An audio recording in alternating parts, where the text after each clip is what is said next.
দেশ বিদেশি তারকাদের মৃত্যুর গুজব নতুন কিছু নয়। মাঝে মধ্যে বিভিন্ন তারকার মৃত্যুর গুজব ছড়িয়ে পড়ে। ১.৫ মাস আগেই ছড়িয়ে পড়ে চিত্রনায়িকা পরীমনির মৃত্যুর গুজব। পরে ফেসবুক লাইভে এসে বিষয়টির প্রতিবাদ জানিয়ে ক্ষোভ ঝাড়েন তিনি। ১.৫ মাস পর একই ঘটনার শিকার হলেন আরেক চিত্রনায়িকা মাহিয়া মাহি। সম্প্রতি কিছু ভুয়া ফেসবুক গ্রুপ এবং পেজে বাংলাদেশের অভিনেত্রী মাহিয়া মাহির ঝুলন্ত মরদেহ উদ্ধার শিরোনামে বিভ্রান্তিকর পোস্ট ছড়িয়ে পড়ে।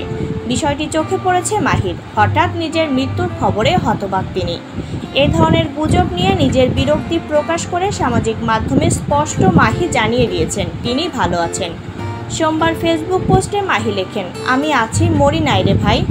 এর মাধ্যমে তিনি গুজবকারীদের উদ্দেশ্যে কটাক্ষ করে জানিয়ে দিলেন এই খবর সম্পূর্ণ মিথ্যা। তিনি সুস্থ আছেন এবং এমন কোনো ঘটনার সঙ্গে তার কোনো সম্পর্ক নেই।